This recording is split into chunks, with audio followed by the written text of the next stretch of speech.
Hey guys, it's your girl Tower Crush back with another review, and this time it is for the Bachelor season finale, Sidebar, Interracial Dating 101.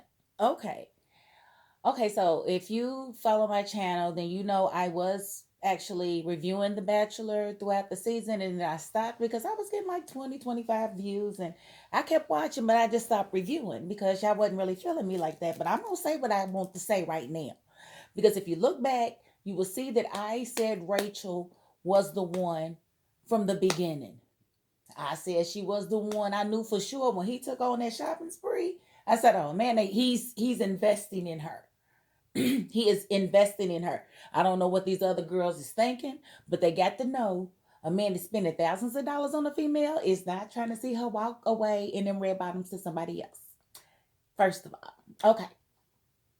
Next, I said, well, her persona. I said I really wasn't buying her persona. I've never had a pair of shoes more than $40. I wasn't buying that, so I knew it was something fake about it, but I didn't know exactly what it was. But I still felt like their connection was the strongest one. Then Michelle started coming. She was like really running and catching up, and I was like, was he really feeling Michelle like that? I think she's the best one for him, but I can't choose for him. You know what I'm saying? But I kind of felt like it was Rachel the whole time. And to learn about these antebellum photos and certain, tweets that she's liked and posts that she liked, I'm gonna tell you like this: interracial dating ain't for everybody, and for most black people, we ain't dealing with that apology crap. You can go somewhere with that apology. You was 21 years old when you went to this party. You knew what you was doing. You just didn't think it was gonna ever come back and catch you in the buttocks. And that's why it's so hard for Matt to really forgive you, because you can't apologize for being racist. But let me say this, because every racist is not you know every racist is not created equal. Some racists are racist just because they're ignorant. Like, for instance, there are people in certain areas of this country that never ever come into contact with black people. And so what they see on TV is what they get. So when Matt said that, he was absolutely right. Because I've met some of these people. So, and a lot of them have a lot of ignorant stereotypes built in their heads about black people that aren't necessarily true. And everybody's got something to something in everybody's race. You know what I'm saying? So if you look, it's way more white people on welfare, but let racist white folks tell it it's all the black folks on welfare. No, we black women are the most educated in the country. Look it up. The things that you don't want to be true are actually true. So with her taking these pictures and then saying she wasn't really sure or aware that it was offensive, that's because you never saw yourself with a black man. That's because you never thought about what it would mean to be with a black man. And so you was living in your privilege. You was living in your bubble of ignorance. So I don't feel like her ignorance was malicious. No, not at all. But the ignorance was that of, like you said, I'm not going to be responsible for her tears. I said, oh, oh, go ahead, Mr. James. Go ahead, Mr. James. Because it is so hard for black people. If you dating outside of your race, it's hard for us already. And like you said, the revolution, come on, the whole social justice movement, everything that was happening at the time. And he's got to choose a wife. And he's got these beautiful black women. He's got these beautiful white women. I knew it was Rachel. I'm sure he knew it was Rachel. He waited until the shopping spree came up, and that's when she got her one-on-one. And I just knew, and I feel his pain, because he really thought that she would be the one. I was just hoping that they found out about these pictures before the finale, because I wanted him to choose Michelle, because Michelle would have been a great wife to him, but he did not. So there's that. And then you have to, okay, so what I did was I was thinking about the different types of racist and racism. You got the ignorant racist. That's the one that don't know that they racist. The one that is always around white people. Maybe lives in a small town, never sees any black people, and the last time he did see them, they was called colored. So it said color. So he might, describe a black person as a color girl, not knowing that that is racist as hell, and very offensive to black people. He may not be meaning to be, he might be ignorant to that fact, because a lot of times old people, they don't really know, and they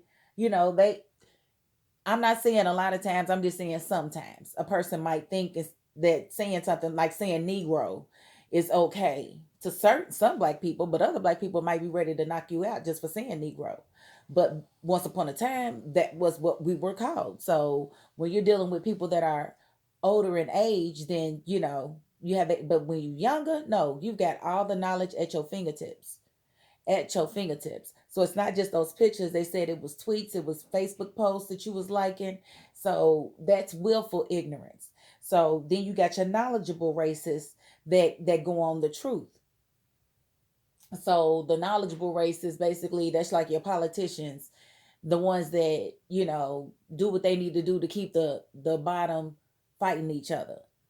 They know that what they're doing is oppressing black people, but they don't care.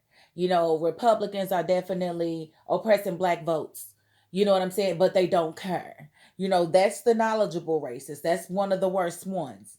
And then you've got the knowledgeable racists on bullshit, meaning they watch Fox News and they think what they see on Fox News is the truth.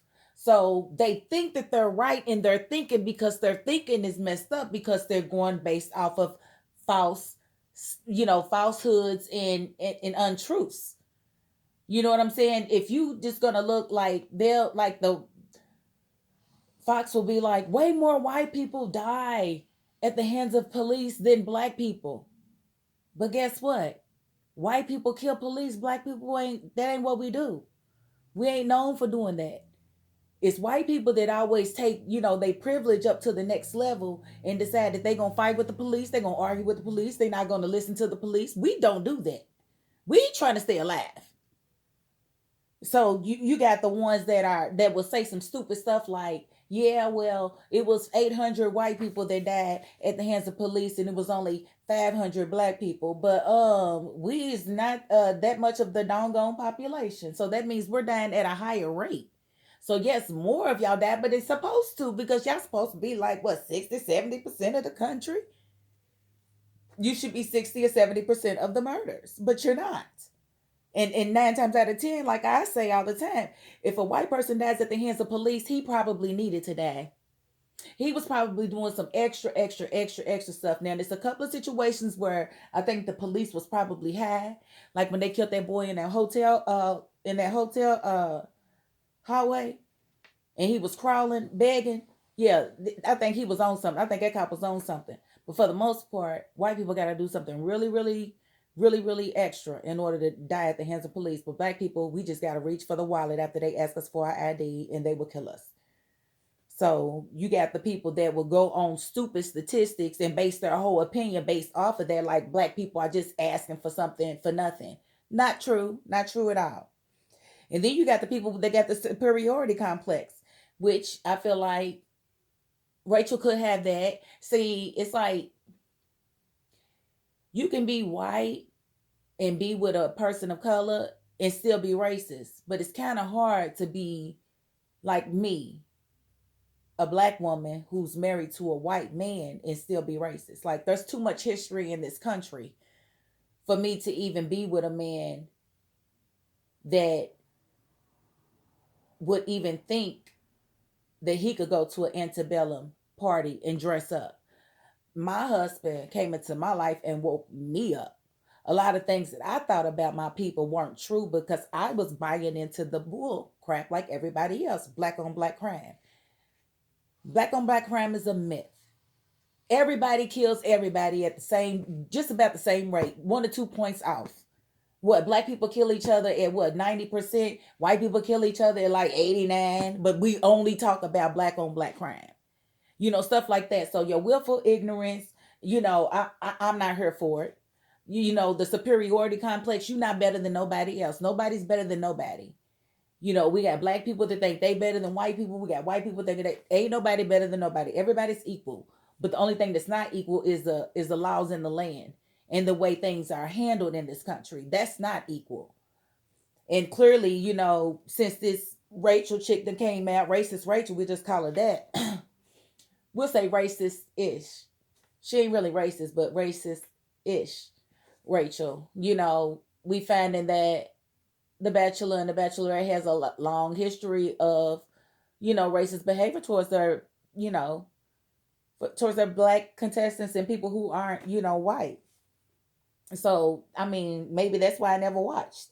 This was my first time ever watching the show, so I don't know how anything goes, but um and then you have those that understand the oppression and don't care because they benefit from it. And I can definitely sympathize with those people. It's kind of like if I got a raft, right, and me and my family, we safe on the raft, and we going through the waves and everything, but then they say, oh, well, you was given that raft.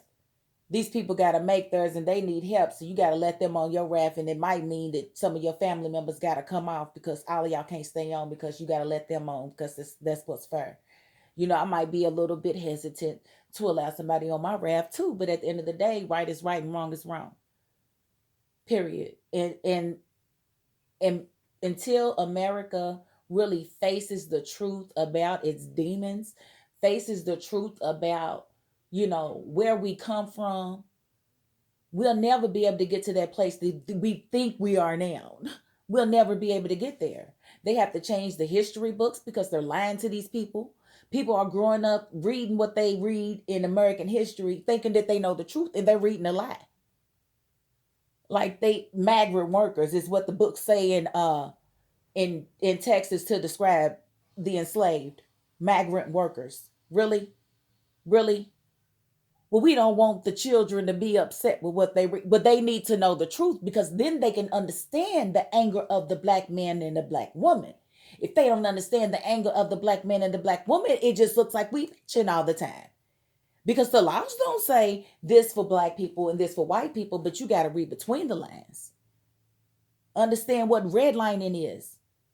They say, well, all black people just want to live around each other. Shoot, I tell you what, all of anything is gonna be wrong.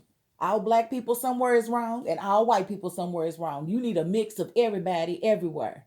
People need to understand each other. But the way these laws are written and the way the banks finance, they won't finance black people in certain areas. They'll finance them in the hood where they want them. They call it redlining. Famous case about it. I think the movie they made on it was called Loving. But yeah, but it came out of Louisville. But yeah, it people used to have to go through a whole lot to get into a different neighborhood than, the hood. And the hood is crafted. I think Ta-Nehisi Coates says the hood is public law. That's not what he said. I will find out I will figure out what he said. It's in my brain somewhere. Oh, it's public policy. That's what he said. See, I told you it was in there. I just had to sit there and, so when people think that black people just want to be poor and they just want to be in the hood, it's not true. You have to look at the history of America. Look up the history of, you know, the New Deal. Look up the history of the GI Bill and how it excluded black people. How black people couldn't buy homes like white people could buy homes. In a certain point, white people was given land for free. We didn't get free land, it's passed down by generations and generations. So, my parents, they haven't done anything to leave any type of legacy for me to actually pass down, but I'm going to leave one for my children. They will have generational wealth, but it's going to start with me. I will be the first one to actually do that in my generation, as far as I'm concerned. Between my granddaddy, my granny, my mama and whatnot, my kids will have something substantial when I'm no longer here. But that's because of the work that I've done, and that's because of where I am now and where I plan on going. And I know about insurance and stuff like that. So, you know, we weren't always afforded, we was not afforded, the same benefits that most white folks are. So these rich white folks always say, well, black people just need to go to work and they just need to pull themselves up by their bootstraps. If we didn't work, honey, you wouldn't have pulled us over here from Africa. If we wasn't no good at working, then you wouldn't have been fighting so hard to keep us for free. If we was that lazy, like you say we are, you know. But what it is they, they set up these like the projects were just that, projects. Let's see what happens when we give women their own place to stay in this project, but they can't have a man there. Let's see how black women, let's see how it works. And that ended the black family for the most part, because that allowed women to be independent of, their husbands or whatnot. So you might not have needed him to pay your rent no more, because now you in this project that's going, the government's going to pay it, but they require certain things. Don't have this, don't have that, don't have this, don't have that. Meaning basically, if you stay in poverty, you can stay here forever for free, baby. Just stay in poverty. Don't be trying to make no money. Don't you, that's oppression. And that's a lot of the rich white folks will tell other white folks that we just want to be here, when in all actuality that's not the case. And this is why I say in interracial dating, the white person does not get a say when it comes to racism. We don't want to hear your opinion. You just need to be quiet and listen.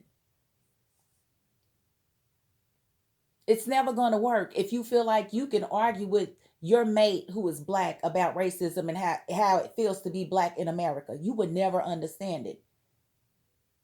The best you can do is listen to a black person that you trust and love to try to understand the black experience, which is very hard to put into words.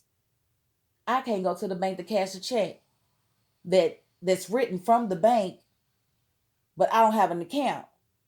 If I go there to cash that check, I better make sure my hair is nice. I better make sure I'm in a nice car. I better make sure I use my proper English. I better make sure that my face looks nice, because they will deny me cashing the check because they feel like I shouldn't be cashing no check for that amount. I get it all the time. And like I said, my husband's white, and I would tell him, "Look, we're gonna go to Walmart, but watch them not cash this check." And it was a check from my dentist because, the insurance company, I guess they was late. They paid per month. And at the end of my Invisalign, I had this whole check that had to be cashed. It was in my name. And I was like, well, let me go on and put some clothes on. This is $1,200, so I know it's going to be a problem. And he was like, what are you talking about? I was like, no, I got to put some clothes on to go over here to try to cash this check. And he just did not believe me. I said, okay, well, you go in here with me, but you keep walking. You don't let them know that you with me.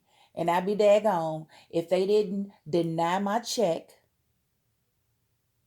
They said that the check, they didn't understand why, but it would not go through. When it came down to it, Walmart has a policy where where the people who cash checks, if they want to deny it because they think it's suspicious, they can just deny it and not cash your check. And they don't have to give you no reason. They will send you a letter in the mail, and when you open that letter, it's going to say, for no real reason, we can't identify the reason. Oh, I can tell you I'm black. That's why she wouldn't cash the check. And my husband could not believe it. He could not believe it, not for 1 minute. And I was like, yeah. I said, I already know. So some of the things that we have to go through, other people don't even realize. They have no idea. And if you don't look into it, you don't care. So for Rachel to think she's gonna be in a whole relationship with this man and have babies with him and think her black baby's gonna be all right riding around. No, they not, honey. You gonna have to have talks with them starting at the age of 5. Why? Because cops are tasing 6-year-olds. 6-year-old black kids are getting tased, whether they boys or girls. Doesn't matter. They're getting tased, they're getting thrown in jail, they're getting guns put to their head. Yeah, so you're going to have them type of conversations with your child. And that's why Matt James is like, look, we don't have time for that. You should have already known when you get ready to go and date a black person, you need to know the history of that in this country if you are white. You cannot be ignorant. You cannot go by what you read in books. Pick up some Ta-Nehisi Coates. Read something that he writes. Read you some James Baldwin. Read you some Michelle Alexander. Read about mass incarceration. If you just want to understand just a little bit about what it is that black folks are so upset about, or what it is that we are complaining about. I ain't never seen police kneel on a white man's neck for 9 minutes and some change, and then, you know, like it was nothing until he died, while that white man was crying for his mama, choking up all them doggone exhaust fumes because the truck was running and his face was right there by the and did not care. You know what I'm saying? I've never seen, and they keep showing us that trauma, like just reminding us no matter what y'all do, no matter what y'all say, we still gonna kill y'all out here. So no, ain't nobody trying to be with a person that's gonna be willfully ignorant. No. So for the people that was trying to come for Matt saying that he didn't really love her, they ain't got nothing to do with it. That's just like if I'm with somebody and I feel like I'm in love with this person, like we definitely are going to be married one day. And then all of a sudden he decided to kick my ass. You think because I leave him on that day that I didn't love him? What it is he didn't love me like I thought he did. That's why I left. You don't stay because you love somebody. You stay because you love yourself and they treating you right. If you love yourself, then you wouldn't stay with a person that is abusing you.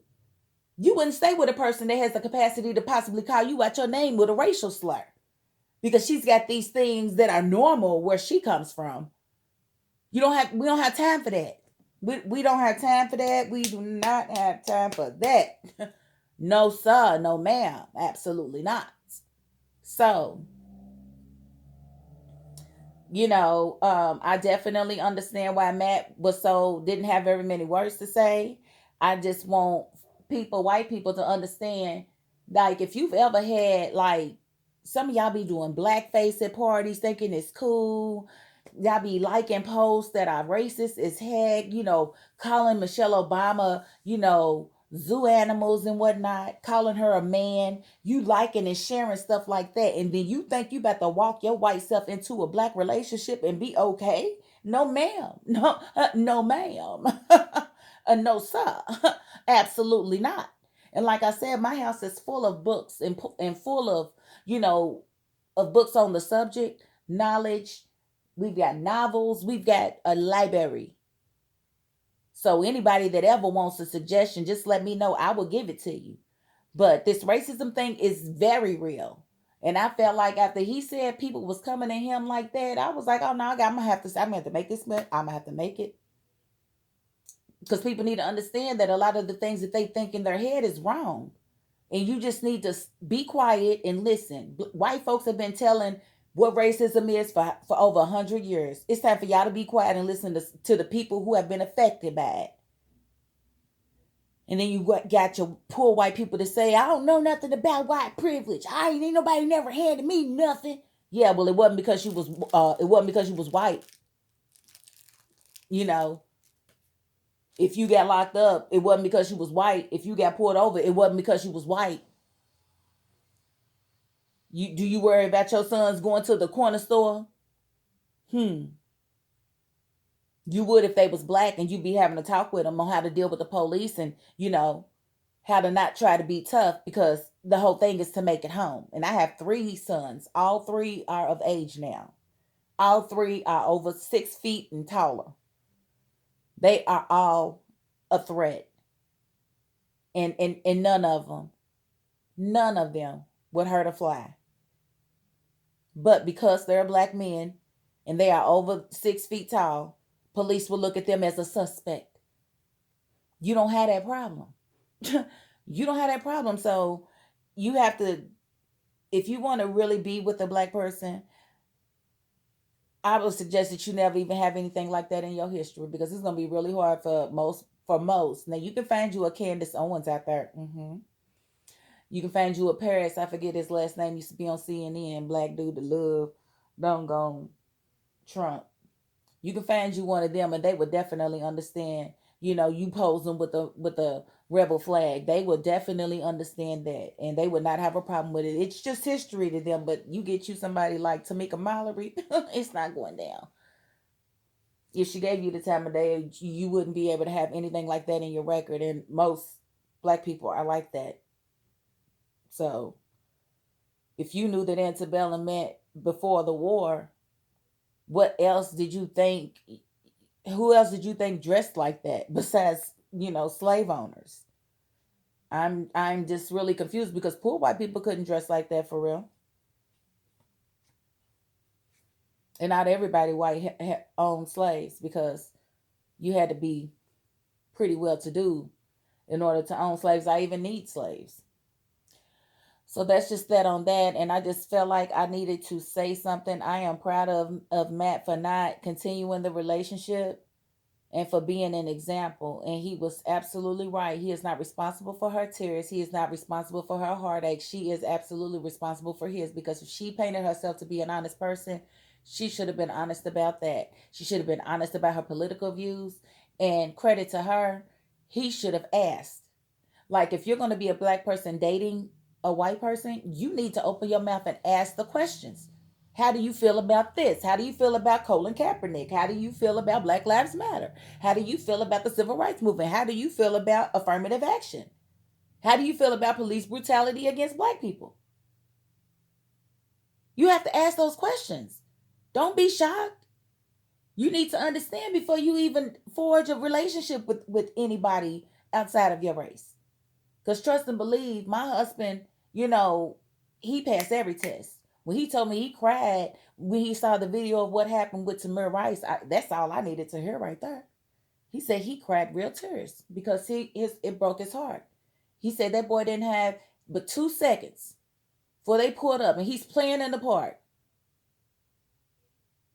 I said that boy was having himself a good time with his vivid imagination.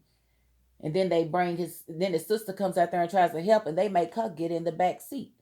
Make my husband break all the way down. So I know who I married, and you need to know who you with, like not just on the surface, deep down. See how they, and don't go if you're gonna go ask, don't ask out confrontation. I'll be like, hey babe, how you feel about Colin Kaepernick kneeling and stuff?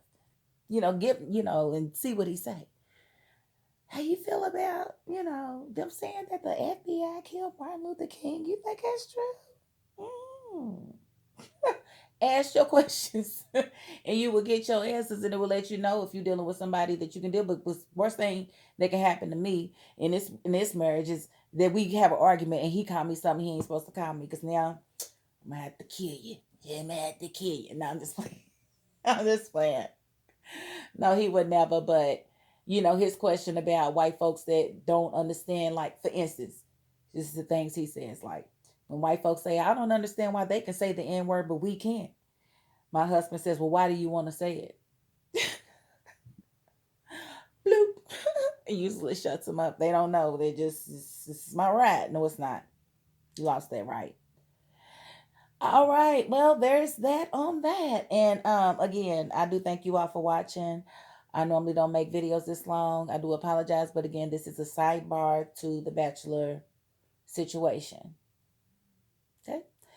That is my $5.02, and not say peace.